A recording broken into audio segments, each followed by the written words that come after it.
Job chapter 12. No doubt you are the people, and wisdom will die with you. But I have understanding as well as you. I am not inferior to you. Indeed, who does not know such things as these? I am one mocked by his friends who called on God, and he answered him. The just and blameless who is ridiculed. A lamp is despised in the thought of one who is at ease. It is made ready for those whose feet slip. The tent of robbers prosper, and those who provoke God are secure in what God provides by his hand. But now ask the beasts, and they will teach you, and the birds of the air, and they will tell you, or speak to the earth, and it will teach you.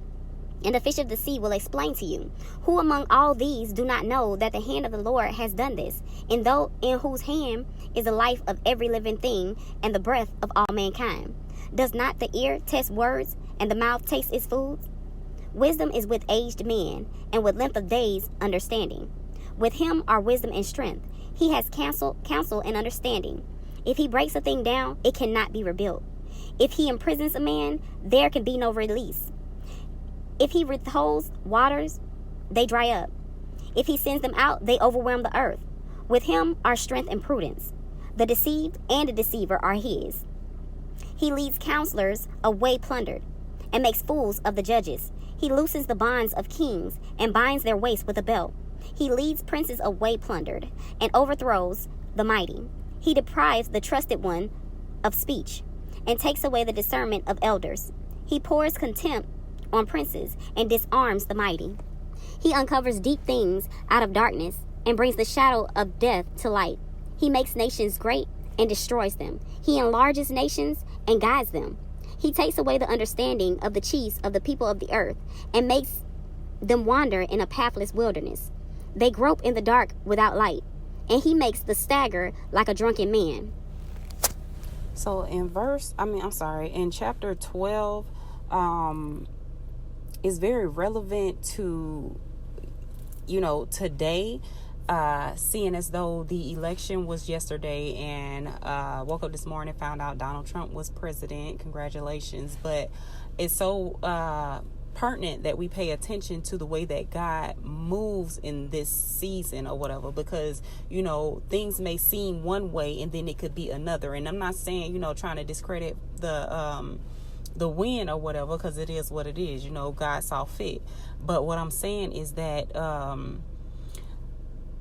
we may see things one way, but as the Bible says, or as his word says, our ways are not his ways, and our thoughts are not his thoughts. And as we go through chapter 12, it's basically showing the ways of God. He builds and he can break down. He can put into power and take away from power. So, what I'm saying?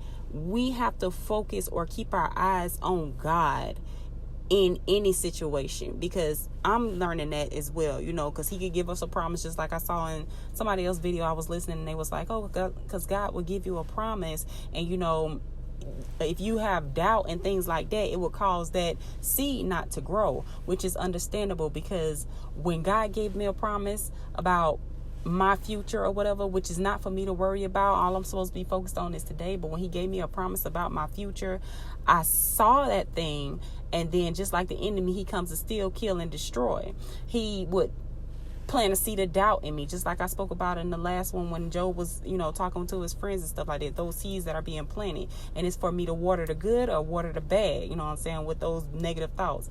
But I choose to water the good, and I have to focus on the good, but I also have to focus on God and what he said. So what I'm saying with this one is we have to keep our focus on God. Job knows what God is capable of, and he's actually explaining who God is. You know what I'm saying? So once you know who God is, you know what he's capable of. But once the Lord gives you a promise, your goal is to hold on to it and keep your focus on God.